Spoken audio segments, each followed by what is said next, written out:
All right. Can you hear me? Dr. Edwards here. You need to be calibrated and put through the motions. Make sure you're orientated. Let's begin.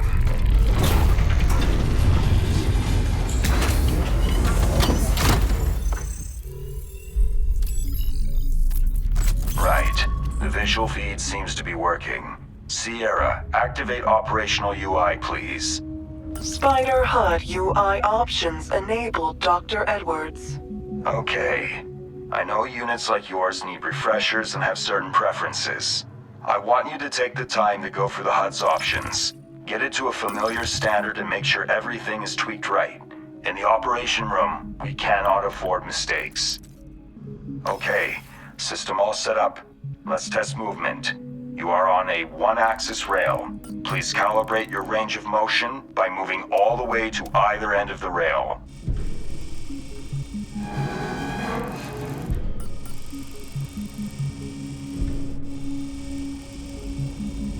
I'll be moving the laser pointer to different points and getting the system to highlight each spot.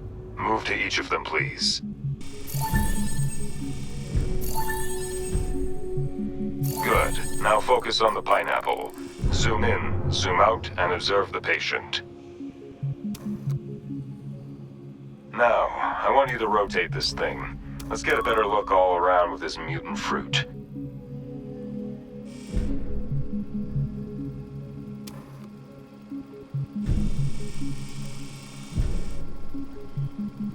Now that we have observed the patient, they have no visible exterior issues. Mr. Pineapple will need further examination. Please scan the patient. Sierra, ready the scanner. Scanner is active and online, Dr. Edwards. Okay, check the internal tissue layers. Switch the scanning layer. I can see something pulsating inside. Sierra, activate fluid sample protocols. I want a fluid sample to examine. Fluid sample collection enabled, Dr. Edwards. Collect the fluid sample from our fruit friend here.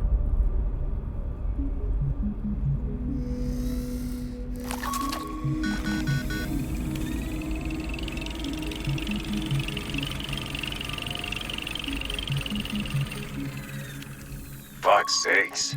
There's something gnarly in there, all right. This pineapple is for sure contaminated. Let's see what it is.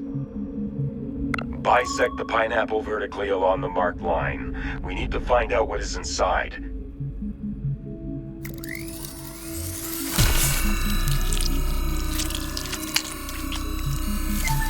Anomaly identified as foreign flesh fly. A highly Transmitting code orange gas E.R. chamber. Stand by. Gas protocols engaged.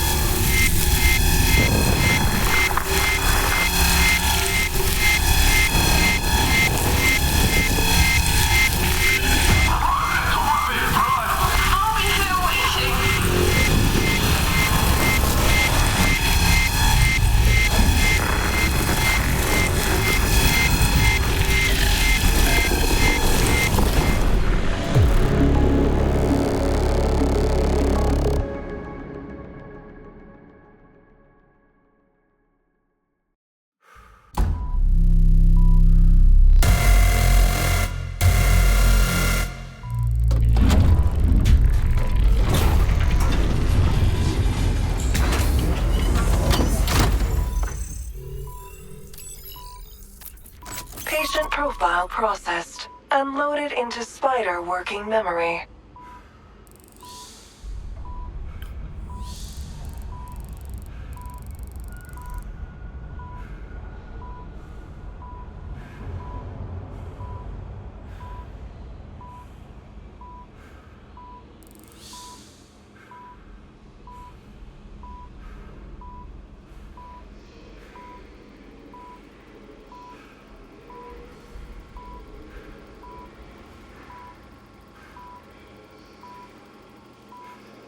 Mr. Zhao, do you hear me? Yes, Doctor. I hear you. Good, good. I'm Dr. Samuel Edwards. I'll be running your diagnostic checkup today. Hello, Dr. Edwards. I hope this checkup won't be too long. I have repair jobs that I need to get done. I won't keep you for too long as we don't discover anything problematic. Tell me, has there been anything bothering you?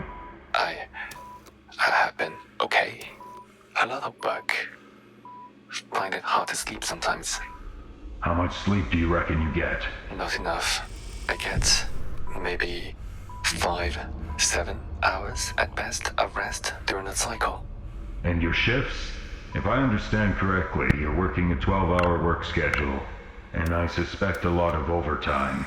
Is ship life proving uncomfortable? I just find it harder to sleep, but I'm managing. I get my work done. I get it done. Your file here is saying you were previously prescribed selective serotonin reuptake inhibitors, and that you have no allergies. Would you like to just confirm that this information is correct? Yes, it is correct. Nothing has changed. Good. How does taking the medication make you feel? You've been taking the SSRIs for about 3 months now, going by your file. How has it been working for you? I don't really think about it. I take it before sleep. But I've been having a bad sleep before that too. I have not noticed a big difference.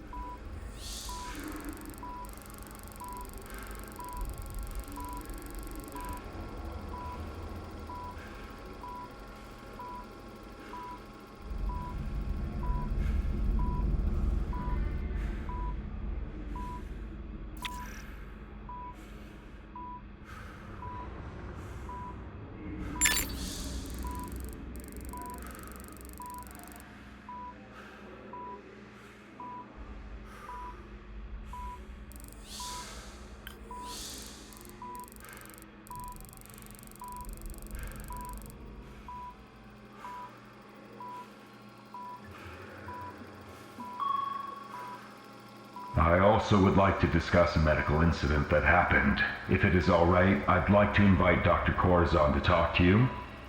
Have you spoken to Dr. Corazon yet on this voyage, Mr. Zhao? Okay.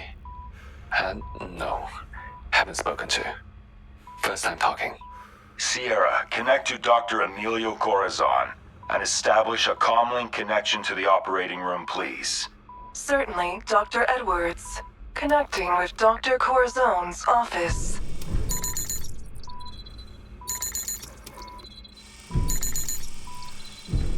Hello. I'm Dr. Emilio Corazon. You must be Zhao Feng. How are you doing today? I'm good. Is this going to take any longer? No, not at all. I just have a few questions. Just to be clear, you're not in trouble. pain is too high, But we need to decrease it. there was an incident. You fainted on the job. Can you tell us more about that? No. I think I was just too tired, maybe. It was a very busy day. Warning. Elevated vitals detected. The spider should be able to handle that.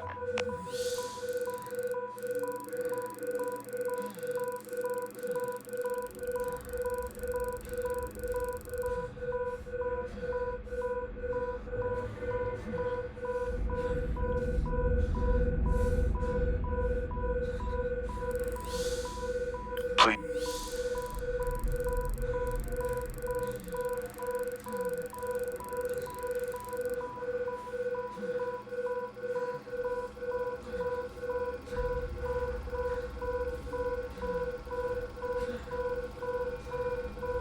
Please continue, Dr. Corazon. Mr. Zhao, it's okay. As I said, you're not in trouble. You've mentioned you've been quite tired. Having difficulty sleeping?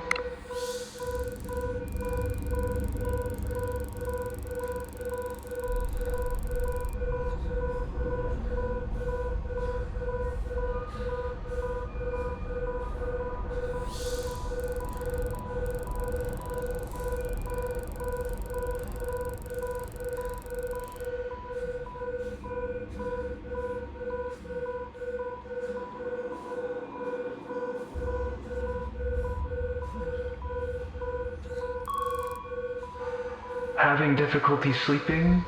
Can you go into more detail? It's important that we help you with this. Fatigue is dangerous. Well, I did not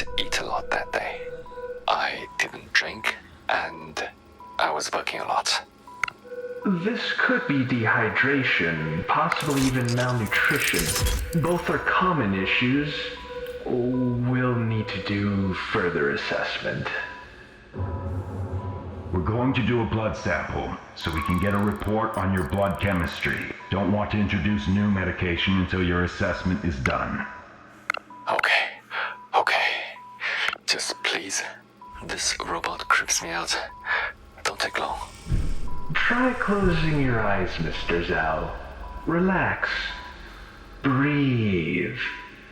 It'll all be done and over before you know it. All right, let's proceed with the blood sample. Go ahead.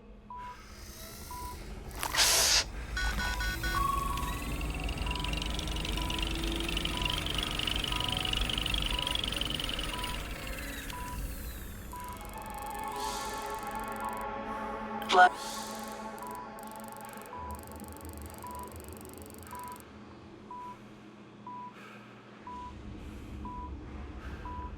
Blood sampling analysis results. Low blood sugar, increased hemoglobin, and hematocrit levels detected. Other foreign substances detected. Nicotine, SSRIs, and elevated values from the liver. Sounds like dehydration to me. Begin diagnostics routine. Yes, please.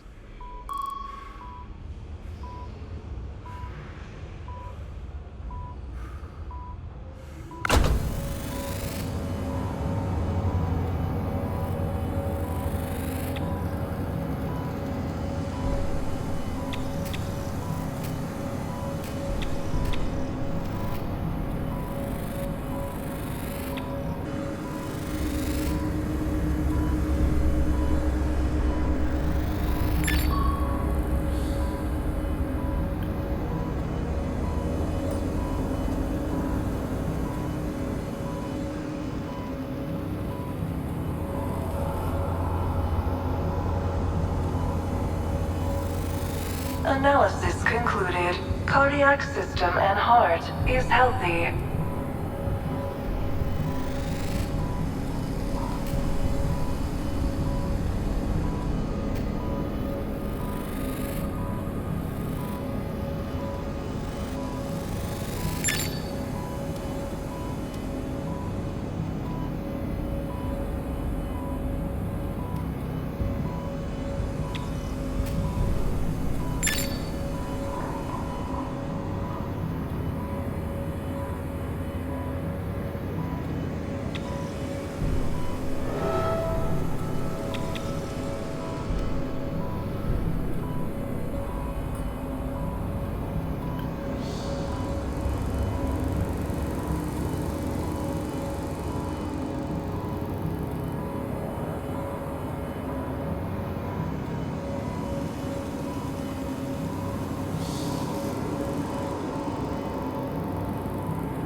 Is the machine working?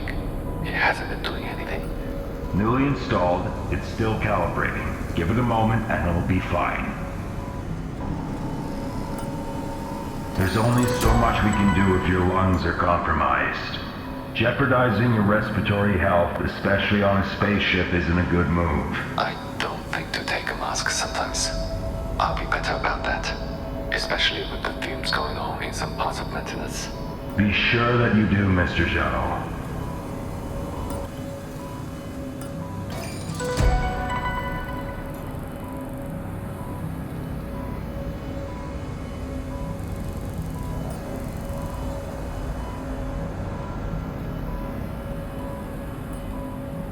Do you have a history of drinking, Mr. Zhao? Used to drink a lot as a teenager.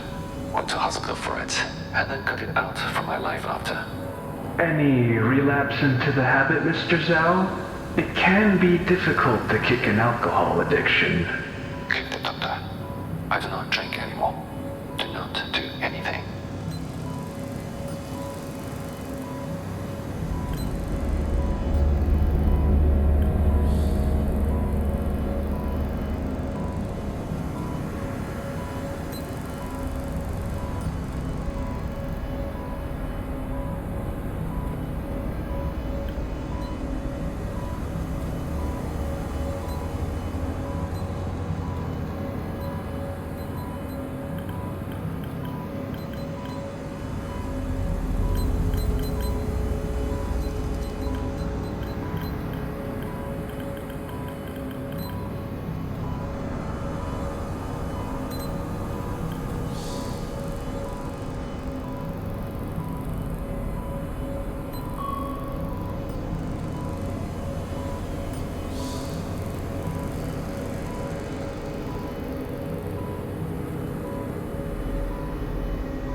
S.P.I.D.E.R has concluded its process.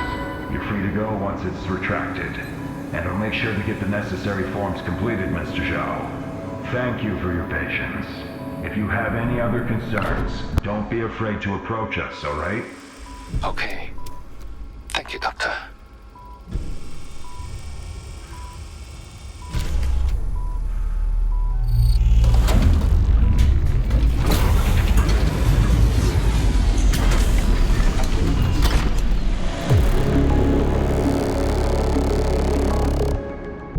Most of the populace on the ship is addicted to some sort of substance one way or another.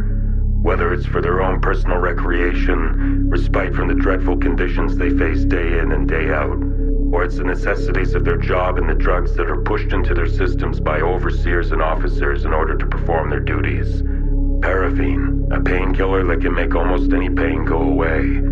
Cortesium caplets that keep one's blood pressure in check, but strain the heart in different ways. Lesvie, Blade, Modalinol, pick your poison. Stimulants that rock the system to its core and make you fight or work night and day. Nothing much more to it than to just do the work that's needed, and to try and keep people alive. Odysseus 8, the long-lost jewel of Tank Rainer Holdings. A colony that had been pre-prepped since 2127, with some of the most advanced terraforming equipment sent in a completely automated shuttle. 107 years worth of terraforming, and from the imagery we've gotten back, Odysseus 8 is a veritable oasis planet. A large body of water, an isle blue on an otherwise desert world. Centauran flesh flies are indigenous life forms of Proxima Centauri's red mangrove coastlines. Centauran flesh fly digestive acid is known to be able to burn through most fabrics and bodily tissues, and are highly dangerous to crew members. Extermination recommended. Refugees picked up from the Hecate 5 mining station brought along the usual tensions of internecine conflict. Pirates had isolated them, and security was leery about the captain's supposedly humanitarian-based decision of bringing them aboard. Odysseus 8 was still a long way away, and the territory we're to navigate is a treacherous one, fraught with enemies. What do you know about the rerouting? Command Bridge hasn't answered my inquiries. They've been keeping both of us in the dark, friend. But I do know the next waypoint station up ahead. Pontus 87 Waypoint Station. The last outpost of UESN monitor and control. A UESN Void Fleet outpost that is lonely, isolated, and vigils an uncontrolled, huge, expansive space. Isn't that farther from our original route? Yeah, it bloody well is. That's an additional few months' journey and a pain in the arse for our logistics. Why are we rerouting? Word is that William Rayner, our favorite fascist businessman in the Rayner dynasty, is superseding his ailing father Hammond. And he went and installed Skuratov as captain of the Rusanov alongside the approval of Skuratov's cronies in the Void Fleet. Yeah, it's all starting to make sense now why this mission is all over the goddamn place. That's not even the worst. Skuratov is up to something, Edwards. There's something in cargo he's not even letting me be in the loop for. The ship labor chief and the main man who's supposed to know what's going on in the cargo manifest. He's keeping me in the damn dark about what he's got in cargo bay 12C and other sections. Even had that pair of jackboot Lance have his goons beat up one of my workers when they went to inspect a maintenance issue around there. Interrogated the poor bugger for over an hour before I stormed down there. I wouldn't push Skuratov too far. He's always been a turgid asshole with very little patience. Fuck, you're telling me. I served with him when Grigorovich was still in charge, you know. Back when he was just the first mate. That's why that he wasn't going to get promoted. Grigorovich kept him on a tight leash. Though Grigorovich kept everyone on a fucking leash. Come to think of it, why the hell did you sign on to this? Weren't you a freelancer? Truth be told, Demai, is that I didn't have a choice. I was a paramedic once in the UESN Expeditionary Forces back during Eden 213, and Skuratov remembered who hauled his burned body out of a hairy situation. And then after, when it was found out that I hated being in the service, NIB decided to stalk me after I attended one too many protests, and then they burned most of my bridges for me. This is all I have left. Skuratov and his friends made sure of that. Sorry to hear that, Doc. Don't be. We've all got our sins to account for, and we're all in this tub together at this point. Greetings, S.P.I.D.E.R unit. I am Sierra, otherwise known as the Shipwide Intelligence Environmental Rusanov Reigning Administrator. We will be evaluating medical skill sets regarding cardiac arrests with a simulated practice session. Data links. Statistically common causes of cardiac arrests with inexperienced staff members is overdosing a patient. Administer paraffin to the patient, please. Satisfactory volume administered. However, the simulation will continue. Therefore, you are encouraged and authorized to commit malpractice in this specific instance. Inject them again.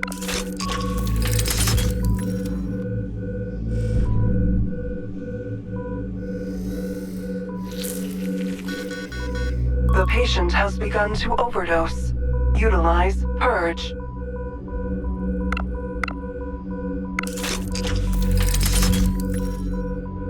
Inadequate response. Correct response parameters detected.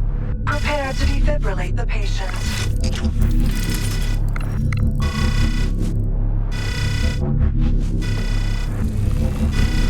Successful defibrillation detected. However, to encapsulate the full experience of cardiac arrest, the simulation must continue. Overriding program parameters.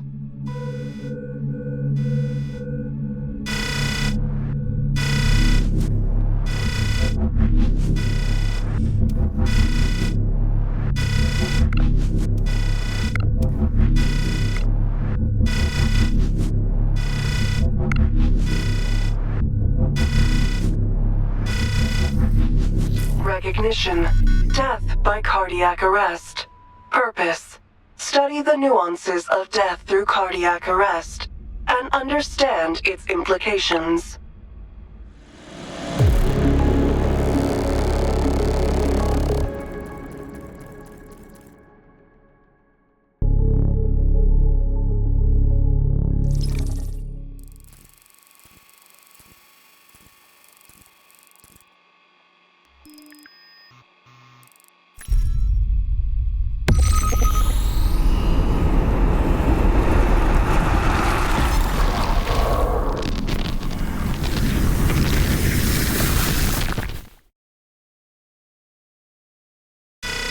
Dr. Edwards, you've been assigned a priority autopsy operation. Subject, cooking technician, Melissa Gagnon, found dead in industrial freezer, E109, at 512 RST. Right. So she froze to death. Why couldn't she get out? Who found her? Preliminary examinations show that the internal latch of B109 was not functioning properly. She was found by a co-worker. Cooking technician, Lydia Powell. Understood. Thanks, Sierra.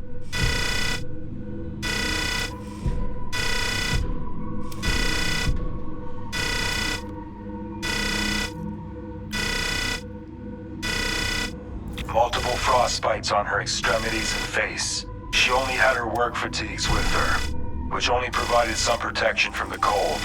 So she died a slow death, allowing frostbite to develop all over. Agonizing way to go.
extremities, torn off nails, and multiple lesions caused by the desperate attempts to actuate the secondary emergency latch at the bottom of the door.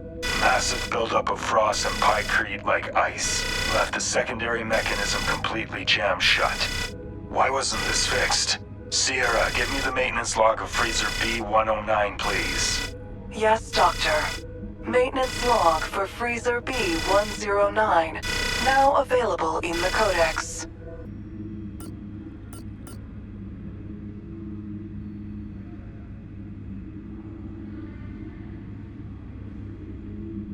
A long list of maintenance requests for freezer B109, all of which were seemingly ignored and brushed aside. There are even notes of other employees getting stuck as a result, but no injuries or fatalities, because they were found by the other employees working in their shift. Negligence at its best.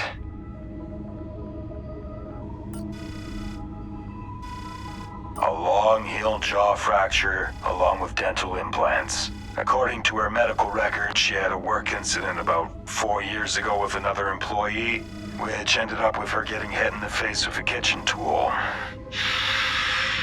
I guess it didn't pan out well for her. Interesting.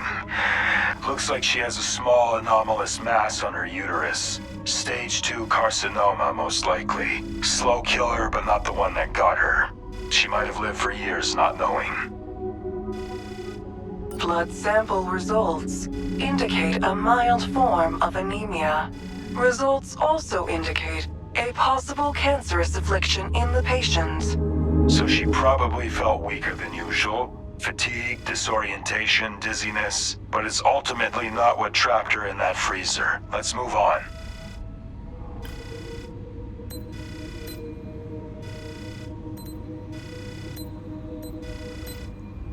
Sense. Let's continue. This doesn't make any sense. Let's continue. This doesn't make any sense.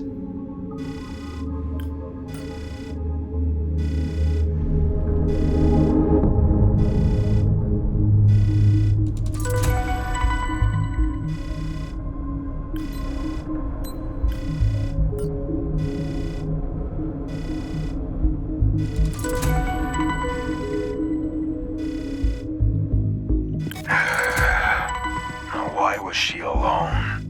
We'll have to review the schedule sheet for her shift. Sierra? A schedule sheet of Melissa Gagnon's shift has been made available, Dr. Edwards.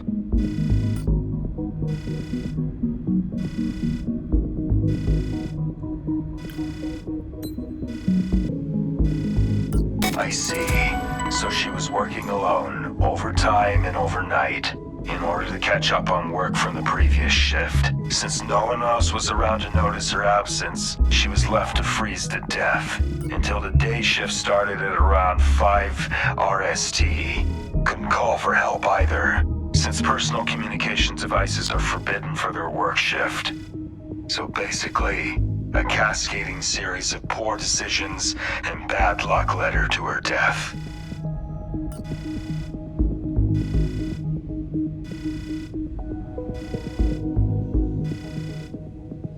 And this doesn't make any sense. Dr. Edwards, I heard you had Miss Gagnon in the operating room. What happened? Autopsy results and evidence gathered so far conclude that Melissa Gagnon died from hypothermia due to prolonged exposure to cold temperatures. Someone didn't do their job. This is intolerable. Not news I want to hear today, Doc, but thank you for clarifying this mess. Operation is concluded. Full report will be made available to you, Foreman. My condolences for your loss.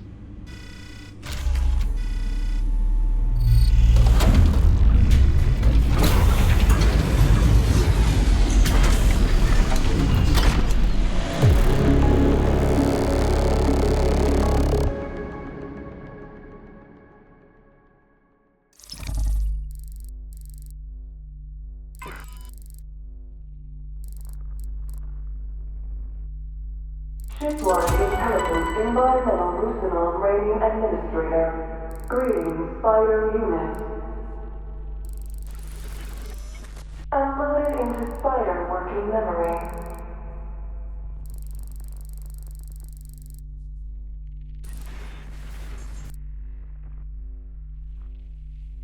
Recommendation. What a massive fuck-up. Have you found out why maintenance wasn't on the case?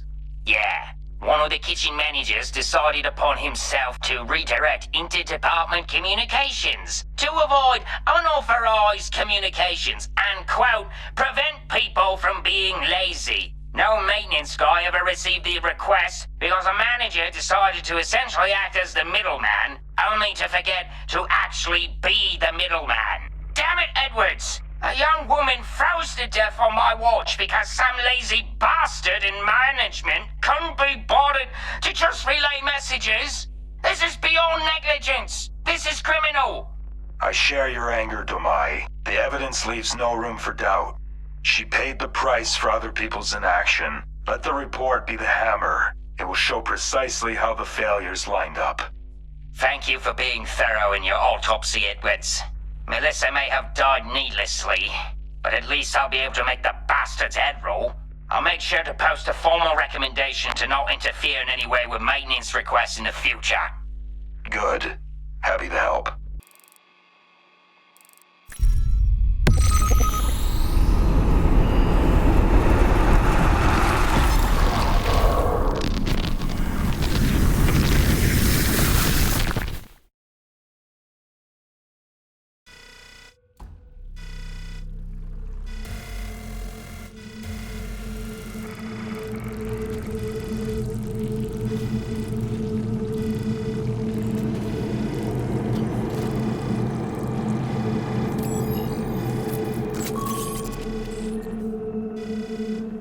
Signs of moving in optic nerves.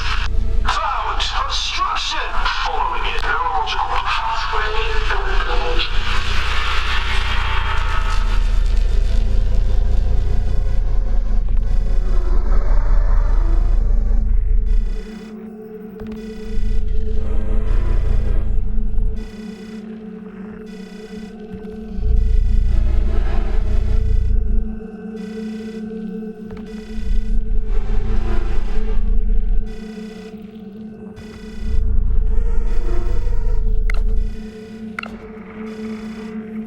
Successful diagnosis will begin shortly. Please remain still.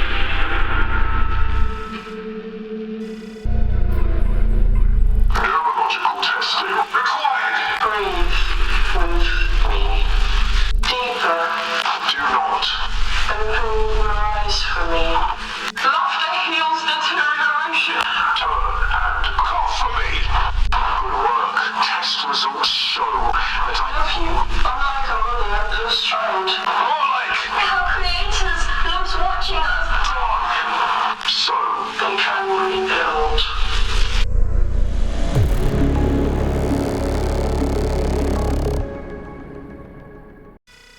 Sierra, compile patient profile of Zhao Feng. Lucy, could you debrief about the crime scene? Was on my usual patrol route and noticed that a maintenance door was left open. Feng's leg was keeping the door open. Upon closer inspection, I discovered Feng had signs of a struggle, and his neck and face was discolored. Neck had marks on it as well. I secured the area and called in for backup to get forensics on site. Any fluids or mounted evidence on site? Minimal amounts of blood on the floor. Feng smelled like nicotine. Sierra, status on patient profile compilation. Patient profile on Zhao Feng compiled. Thank you, Sierra. We'll have a lot of things to review with this one.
Looks like his larynx completely collapsed from the sheer force of the attack.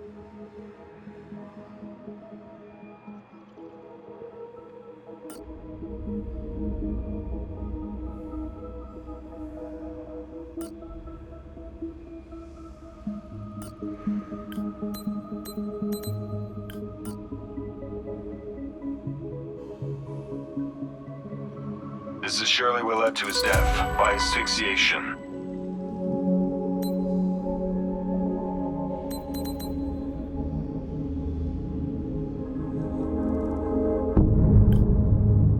Right. Seems he was dead for a while before Officer Brown found him. His attackers made sure that he wouldn't survive.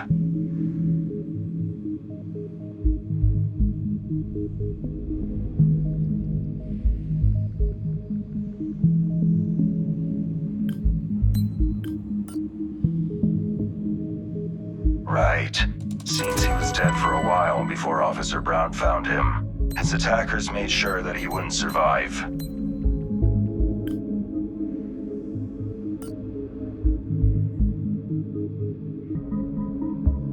Officer Brown, is Lance available? Barristan is on the comlink, Doctor. Stay on the line. Perhaps they braced against his back as they strangled him.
Substances found in Phone's bloodstream indicate nicotine, cannabis, and authorized sleeping medications. Whoever did this knew what they were doing. Yes, strangulation, something long, thin, and sharp. A wire by the looks of it.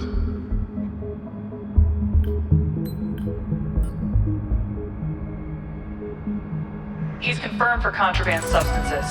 He had in his pockets a vapor inhaler with a variety of cartridges for both nicotine, cannabis, and the smoke buddy. Duly noted. Include that information in your report.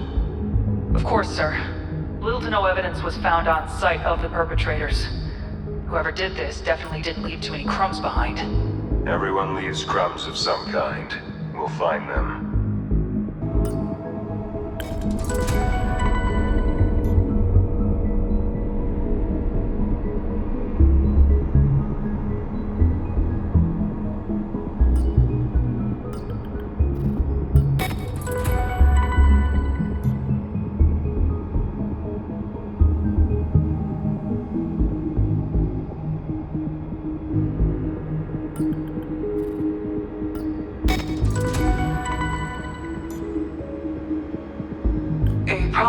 Sequence of events has been generated. It is now available in the Codex.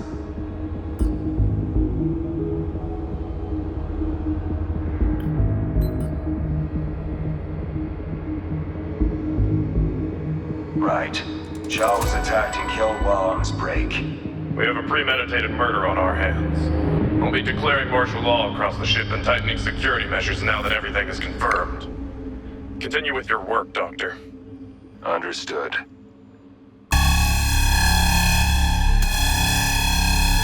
Attention all crew members.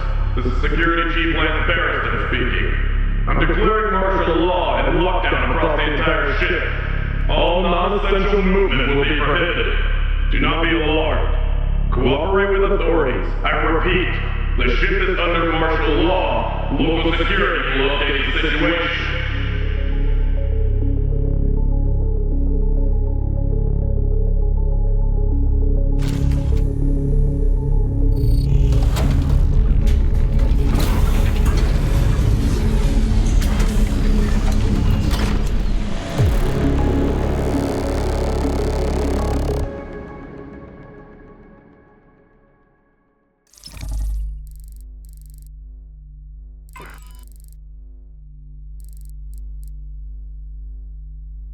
Shipwide Intelligence Environmental Rusanov Rating Administrator. Greetings, S.P.I.D.E.R unit. Unloaded into S.P.I.D.E.R working memory.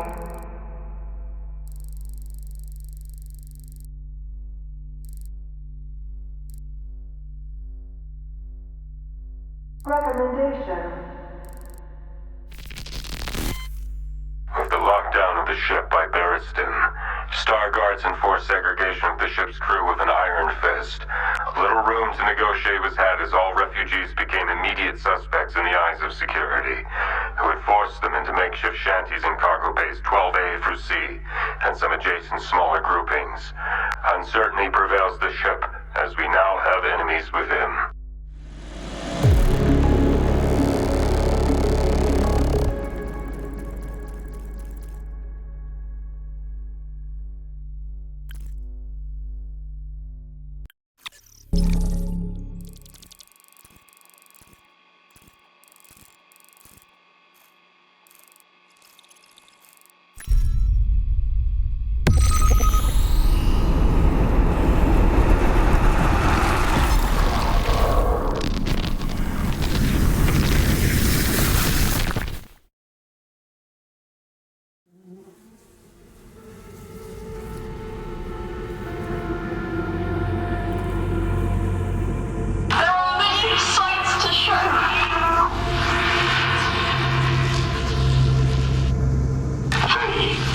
Because they are limited.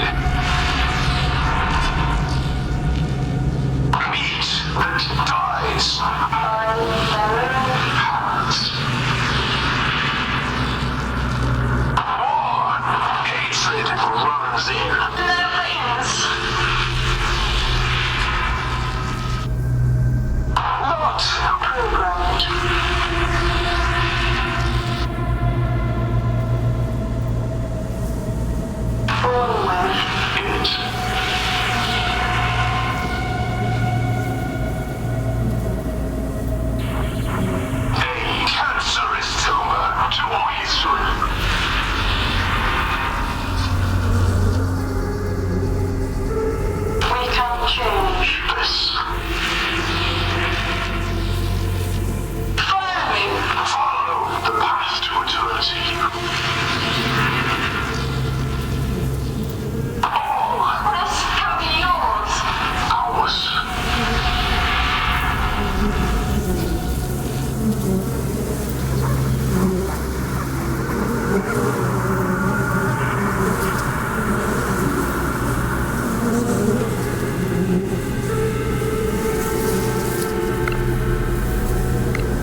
Dr. Edwards, you've been assigned a new autopsy operation. Subject, Metallurgical Data Analyst, Carmen Ayala, died as a result of apparent suicide while working at her office in the Science Department, within the Chemical Laboratory.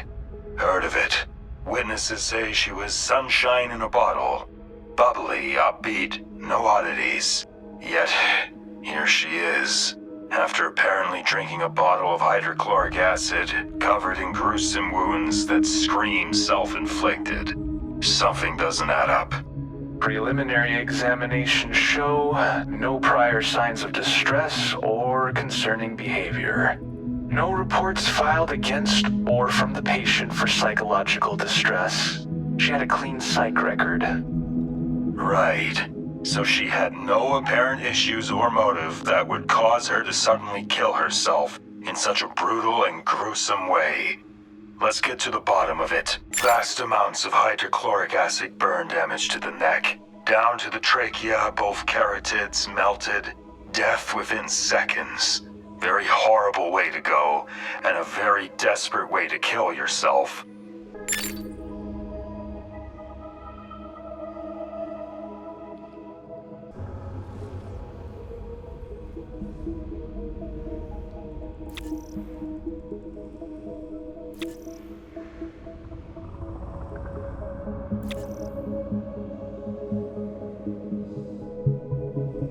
Multiple shallow lacerations on both wrists, not enough depth to kill, and the marks indicate that whatever made those marks wasn't sharp enough to deal real damage. There also seems to be black ink around and in her wounds. Take note of it. Hold on. Brain chemistry's off the charts. Hormonal composition is completely unbalanced to extreme levels. Cortisol spiking, melatonin near zero, degenerative damage to the tissue itself. That's not depression. This would be absolute mental chaos and extreme delirium. She was not under any prescriptions for antidepressants either. Her psych evals were relatively benign.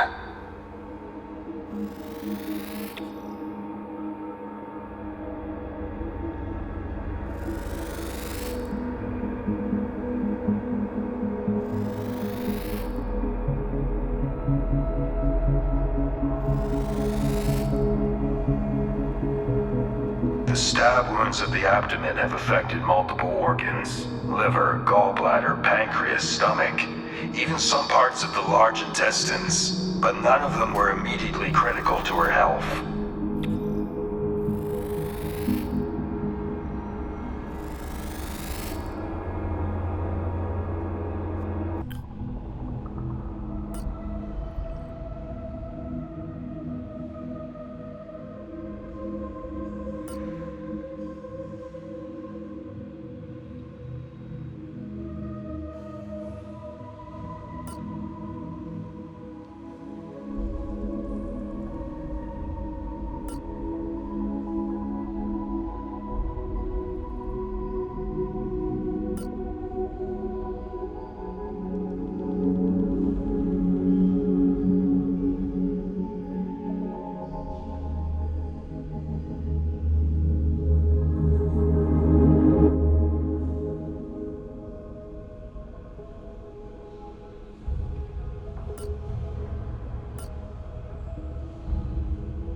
Extreme hormone disruption. Cortisol high enough to break a soldier. Melatonin deficiency that would have stripped her of sleep for weeks. No balance, no regulation. No wonder she went absolutely crazy. In all of my years of practice, I've never seen such an extreme case. What could cause this? Hard to say. Sometimes people have extreme chemical imbalances that can occur due to unusual hormonal changes. Perhaps it could be exposure to something that precipitated that. We'll need to take a look at her prior medical history, see if there's anything that could clue us in.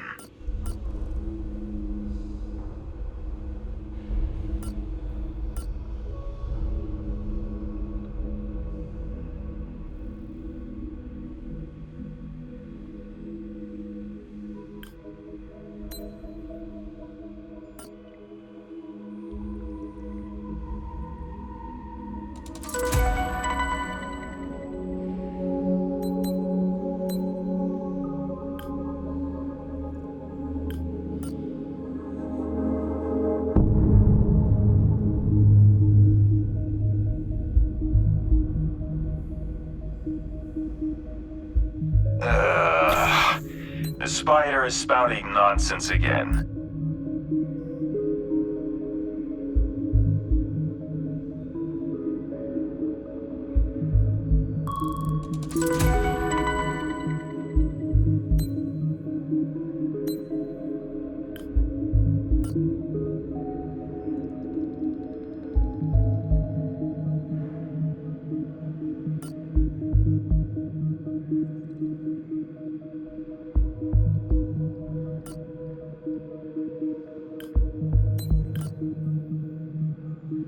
The machine must be malfunctioning again. This doesn't make any sense. The machine must be malfunctioning again. This doesn't make any sense. Let's continue. This doesn't make any sense.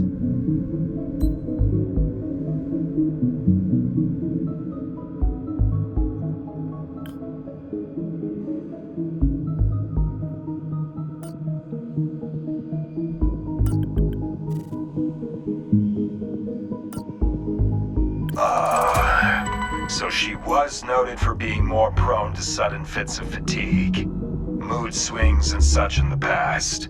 That means she could have been more sensitive to disruption. Right. But what could be causing this kind of extreme reaction? I couldn't tell you. I'm afraid it's something that would need further investigation outside of this autopsy. What do you mean? I'm just noting that I don't believe we'll find anything else that can answer this question. And I'll have to look more into it myself. Uh-huh. She used a fountain pen. Not really her usual killing tool, but it must have been what she had close to her or literally at hand when she snapped. That could be a clue to rule out premeditation. Anyone contemplating suicide would at least consider arguably more effective solutions than this. A probable sequence of events has been generated. It is now available in the Codex.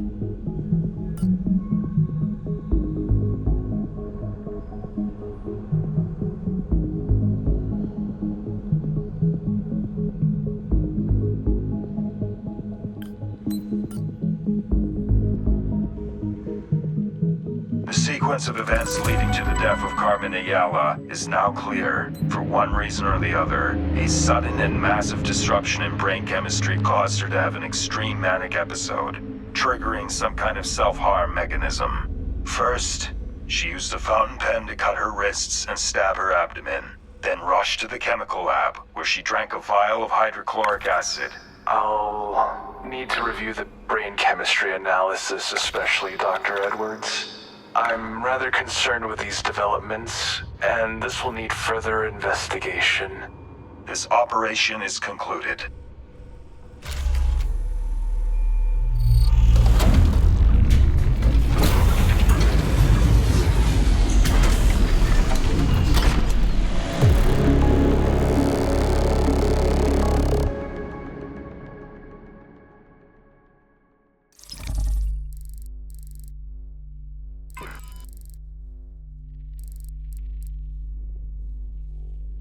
Shipline Intelligence Environmental Rusanov Rating Administrator.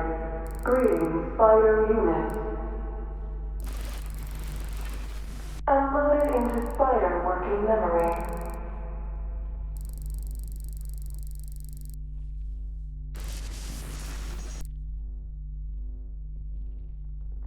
Recommendation. Corazon, you saw the brain scan results. Hormones off the charts, extreme and sudden mood swing, all wrapped up in a body that looked perfectly healthy. Officially, it's a suicide, but I can't help but feel there's more to this. She appeared healthy and happy on the surface, while her own chemistry turned against her underneath. To her coworkers, everything was normal. To herself, perhaps a storm. That duality fascinates me, but also disturbs me. So fascinating, she drank hydrochloric acid in front of her coworkers. And her psyche vow was clean, as you said. What could have triggered her to do this? Something did trigger Edwards. Not from outside, from within. If you think of the mind as a symphony, each hormone, each chemical, has a note.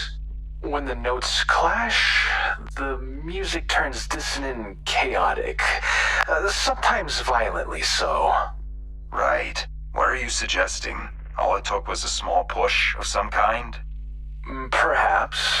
Cortisol at war with serotonin, melatonin stripped away. Her brain probably has been living in a perpetual battle. No sleep, no clear thoughts. Imagine the exhaustion, the sheer distortion of the mind. And I guess we could only speculate as to what that push was. Indeed. Until I do further psychoanalysis and review her brain chemistry over time, anything we say right now is purely speculation. I'll be ensuring any dangerous materials have more security clearance in light of this recent tragedy. Thank you for your time, Dr. Edwards. Dr. Edwards, a new diagnostic operation has been requested. Master Crewman Felix Taylor has been found ill in his cabin. Blood, vomit, and convulsions have been noted. A pilot from the shuttle wing, mid-30s. He's stable, but barely. Symptoms, nausea, diarrhea, tremors. I've seen this pattern before, and I don't like where it leads. Oh, and notify Emergency Response Chief Anya Koliznik. Of course, Dr. Edwards. How long has he been like this?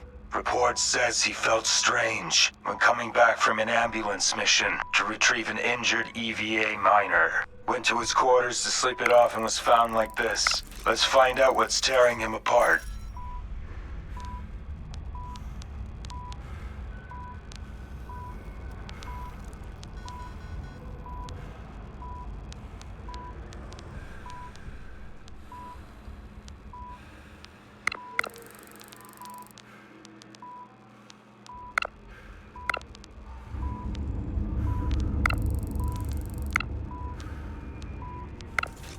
I'm noticing some tremors. We should do a scan.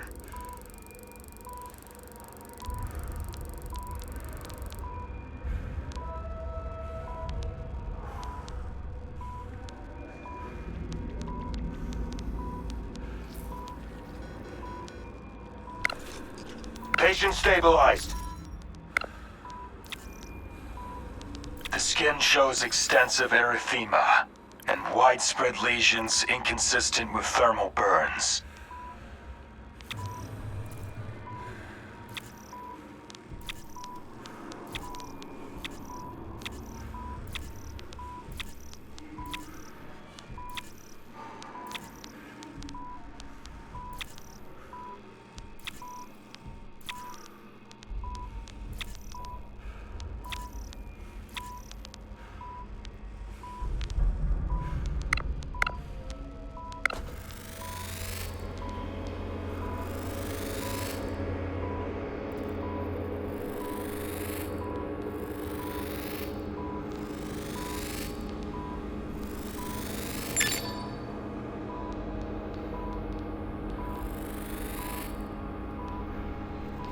Patient's starting to shake a bit.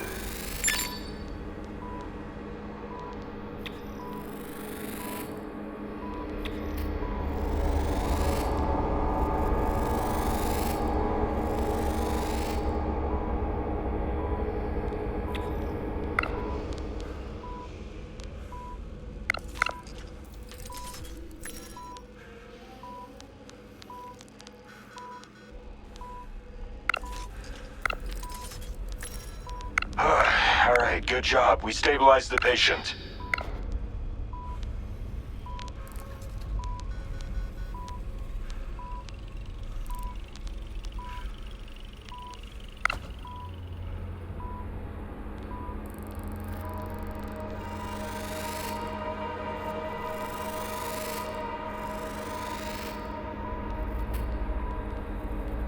Organs inflamed across the board, lungs scarred, stomach bleeding, intestines upset and swollen. It's systemic, not localized. Whatever's doing this, it's everywhere at once.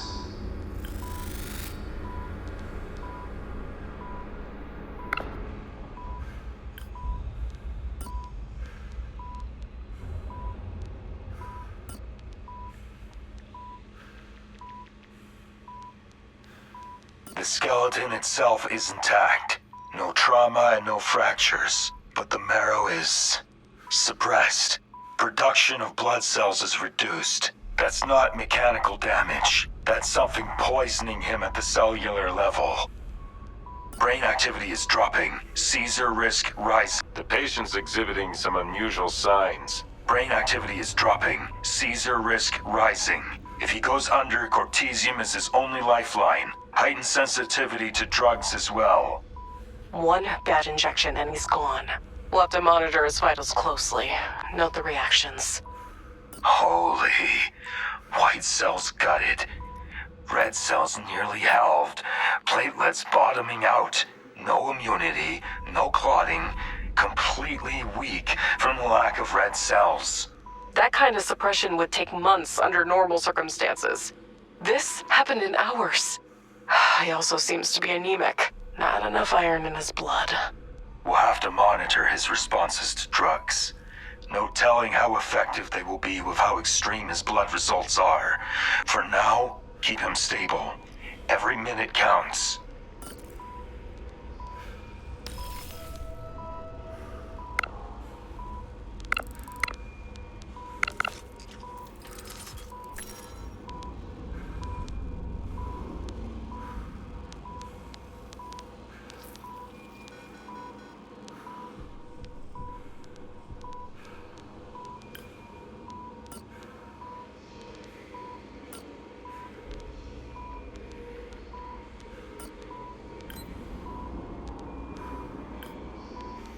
Good work. We stabilized them.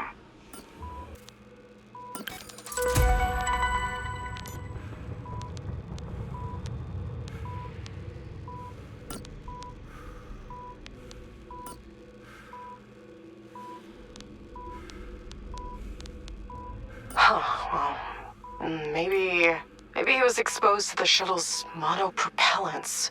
They're extremely toxic and could severely affect someone even in brief exposure. Possible, but most toxins leave clues. Enzymatic inhibition, trace residues, anything. Here, nothing.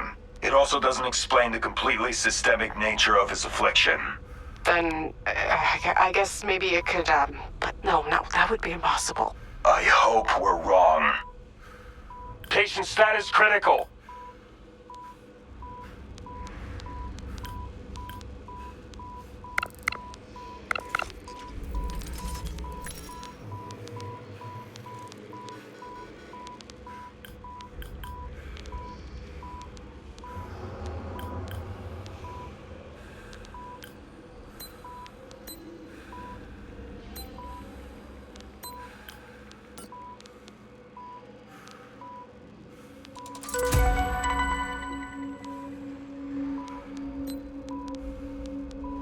Alright, good job. We stabilized the patient.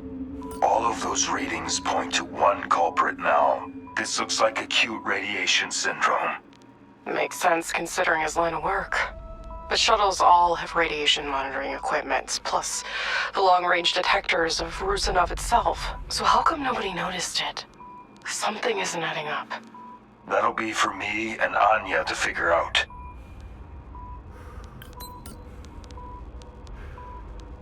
There's no doubts about it. It's acute radiation syndrome. Send him away to the ICU and start treatment. Call the decontamination team too.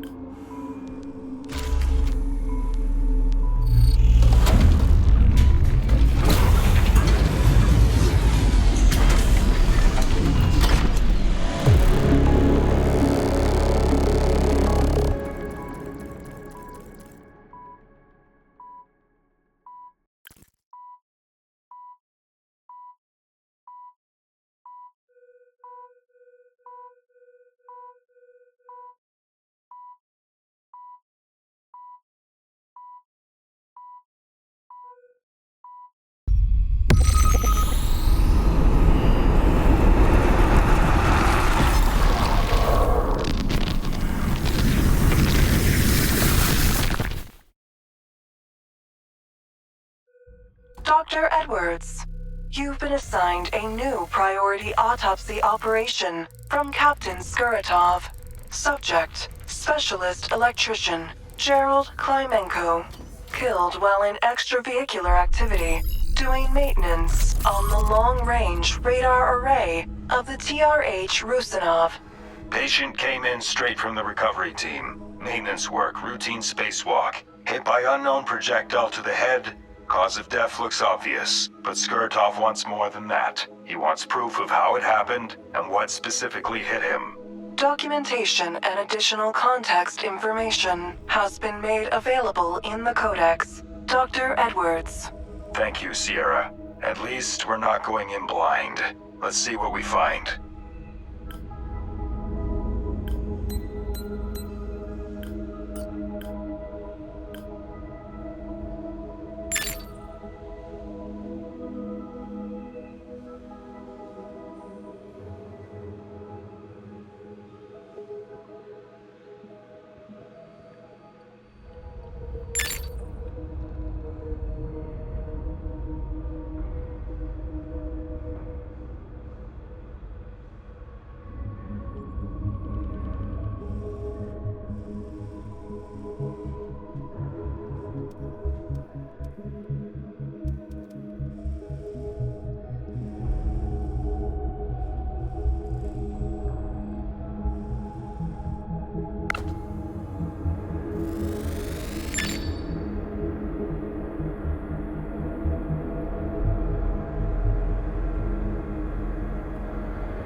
Entry hole is 2 centimeters wide, neat and clean. Straight for the visor and out the back. Catastrophic effect inside for sure. I'll need a weapons specialist. Investigator Lucy Brown. We have to rule out the meteorite or space debris vector. Sierra?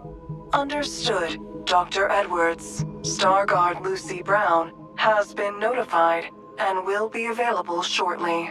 Good. Let's proceed. Massive amount of secondary strikes scattered all over the upper area. See the peppering? Not random debris. That's fragmentation. I've seen that kind of damage on military heavy suits on Eden. Christ, the damage looks identical. Yeesh. Whatever hit him completely obliterated most of his head. Brain, skull, eyes, all gone and evaporated into literal pulp. Only some parts of the lower jaw remain. The only silver lining is that death was instant as far as I can tell.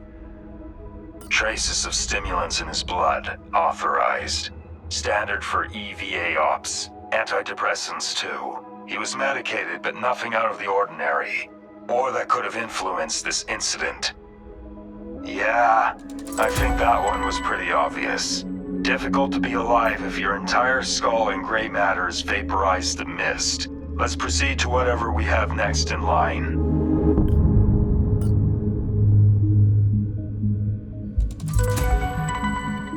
Good find. The data disk may provide some additional insight as to what happened. The data should be available shortly.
Doctor. You needed my input? Officer Brown. Yes, I do. Here's what the S.P.I.D.E.R found so far. Makes sense to me. The impact profile of the fragments is too regular and uniform to be a micrometeorite. See the consistency of the impact size and strength? How it spreads out as you get further away from the point of impact? As to the impact point, just a small hole through the visor, but with enough force to vaporize his head and come out on the other side. This is clearly from a munition, so it's on the right track. That was my suspicion. Thanks for confirming it. Munition type data of the Rusanov has been added to the codex.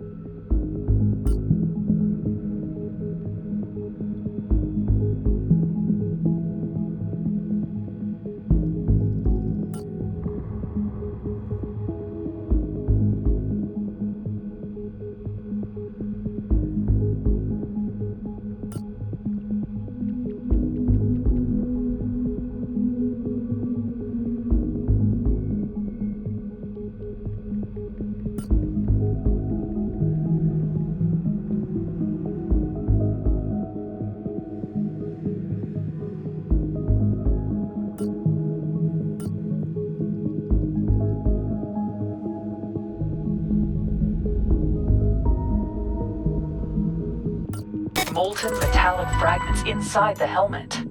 Burn marks all around and inside the entry hole. This was clearly made with an explosively formed penetrator. Heat round. Matches just right so far. What makes you so sure? It's the only type of munition on the ship that can match this type of damage. It creates both an explosive fragmentation pattern and a penetrator. All other types of munitions have vastly different damage patterns, so heat is the only culprit left. Right. So a space worker got shot in the face with an anti-armor round. Thank you for your input. Weapon system data of the Rusanov has been added to the codex.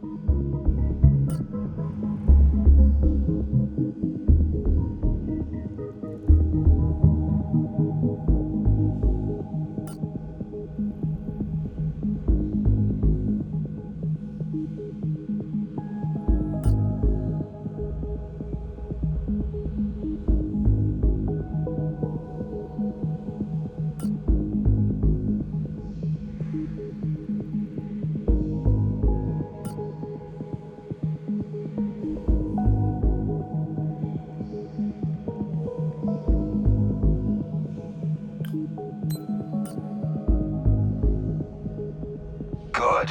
Sounds like we found our silver bullet. Our man was killed by the very system that was supposed to protect him. Are we sure about this result?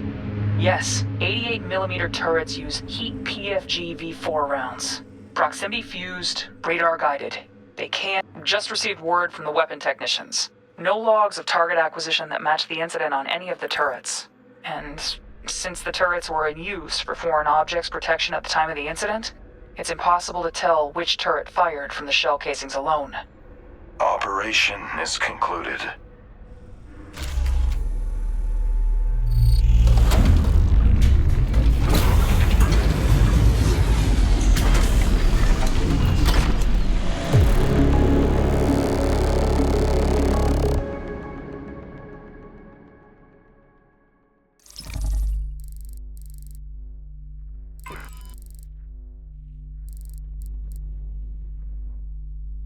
Shipwide Intelligence Environmental Rusanov Radio Administrator.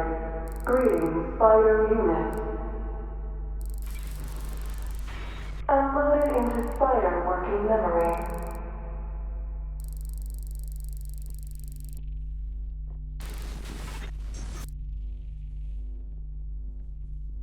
Recommendation.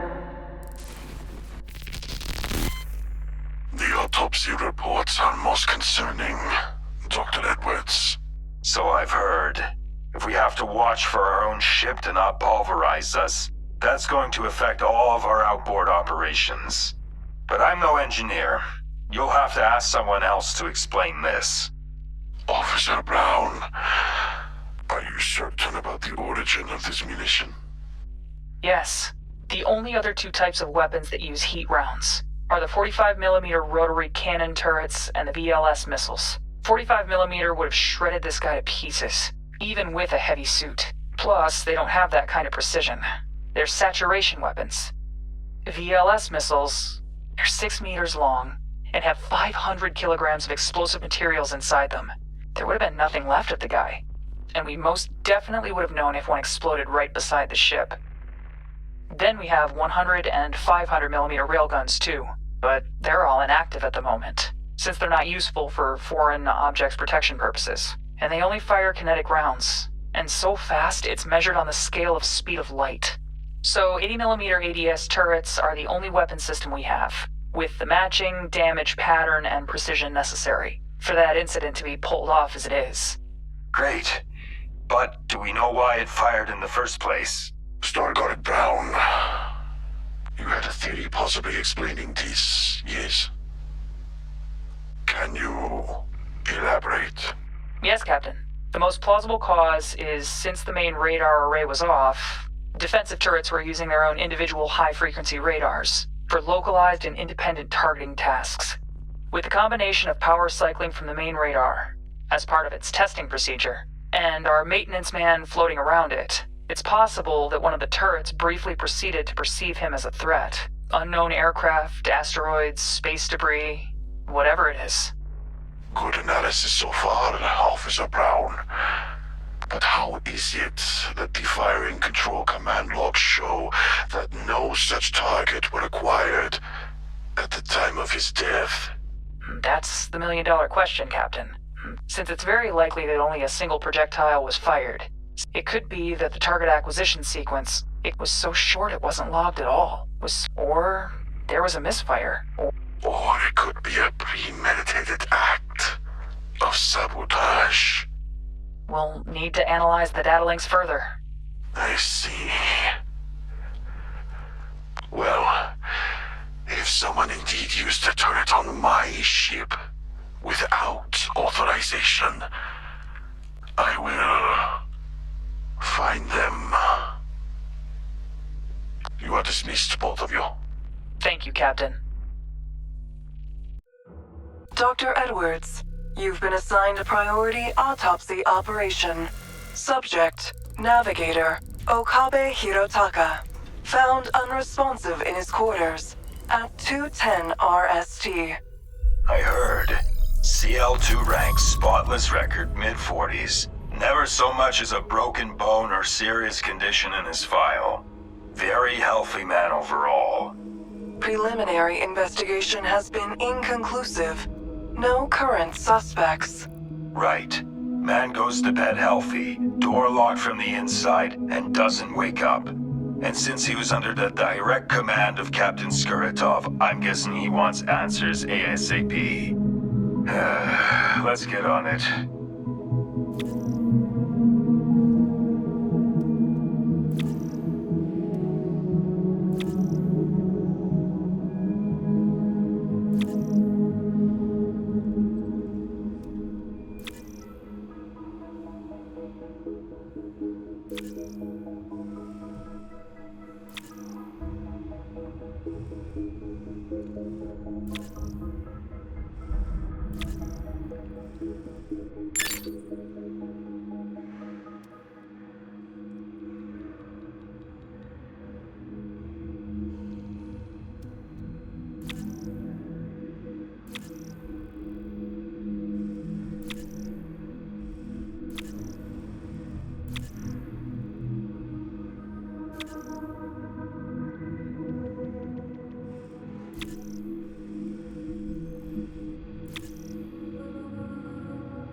itself was healthy, yet it failed under conditions of severe oxygen deprivation. The brain suffered extensive oxygen deprivation. The vascular response suggests exposure to a compound that forced abnormal dilation of blood vessels. If he was awake, he would have had severe neurological afflictions as a result. While sleeping, however, you wouldn't feel it at all. The lungs themselves appear structurally sound, but there are signs of hypoxia here that would reflect prolonged exposure to an unbreathable environment, most likely. A paper cut. Okabe was a fan of old, reliable paper books. Would talk your ears off about it. But I doubt very much he died from that.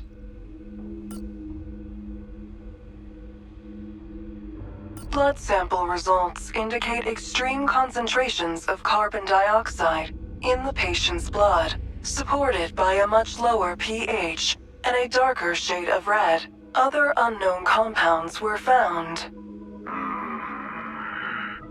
For this high of a concentration to be in his bloodstream, the exposure must have been sudden and strong, akin to death from smoke inhalation.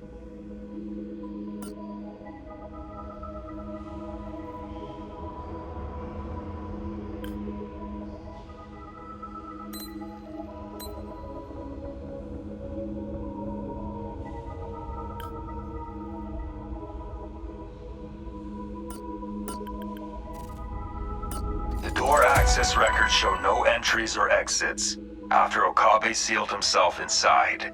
The paramedic report confirms they were the first responders, arriving only after a welfare check was enacted.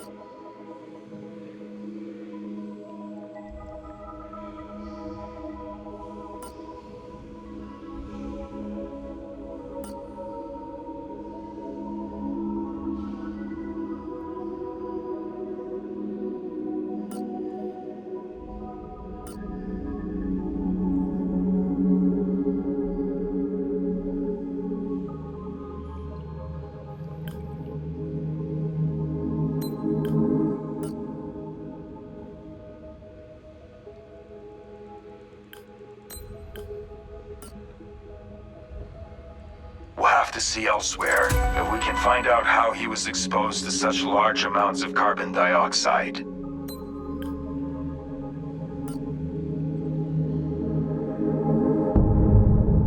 Together, these established that no one else entered his cabin prior to death. The report also shows no evidence of outside interference. No forced entry, no unauthorized access, so we can rule that bit out. That's our silver bullet. The extreme amount of CO2 shown in the graph reached 10% at its apogee. That's enough to kill someone in mere minutes. A probable sequence of events has been generated. It is now available in the Codex.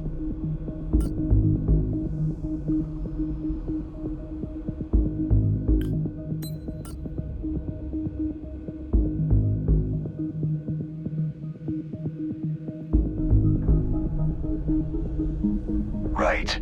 Autopsy results and overwhelming evidence gathered so far point to Okabe Hirotaka dying from a fatal exposure to carbon dioxide, leading to widespread hypercapnia and fatal hypoxic damage to the brain and other internal organs. Since it happened in his sleep, he almost certainly was never aware of it and died peacefully. There's certainly worse ways to die than this. Operation is concluded.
Sierra, load patient profile G51B, please.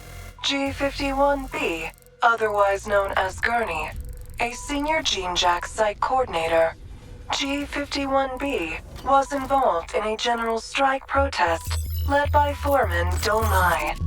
Witnesses say that G51B clutched their chest and collapsed after what turned into an intense standoff and shouting match between workers and security forces.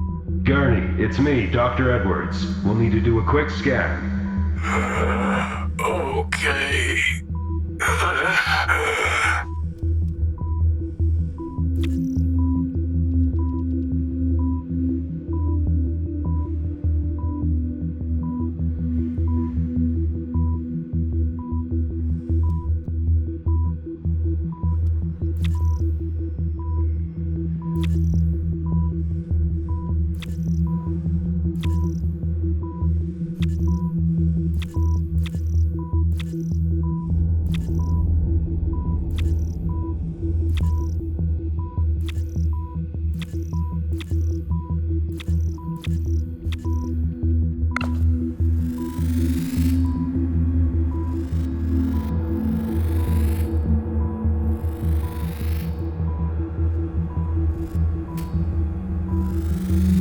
Has an overenlarged heart, severe risk of pulmonary edema. His lungs might be backing up with fluid as we speak.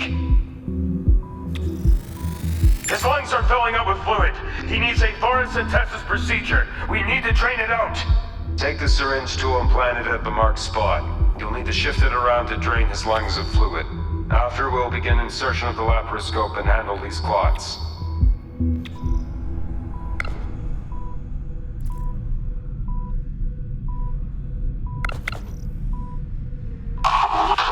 Disgusting little bags of meat. Remove infections and obstructions. Remove what makes them weak. Make them into the perfect creation. With this tangled mess, serve them. Whole thing is a soul being.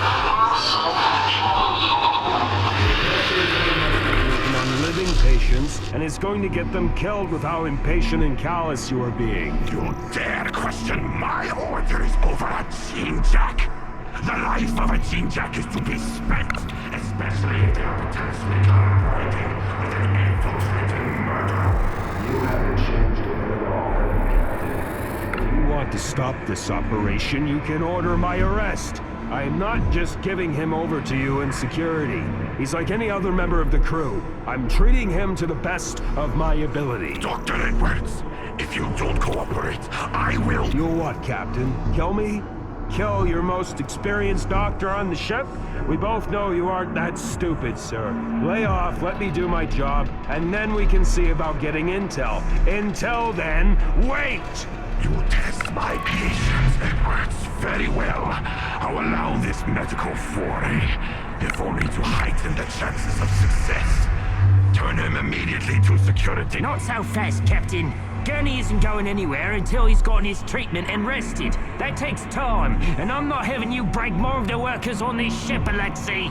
Am I being lectured by disobedient officials on my ship? No, you're getting reprimanded by your senior officials on the ship you're posted on. Everything about this voyage I was already frustrated with, and seen so many glaring red flags and errors mounting up. Then you ship all that equipment, all the caches for the colony. I recognized it all. That would be enough to lie. You can quit lasering the table now, that'd be appreciated. A perfect organism is dead.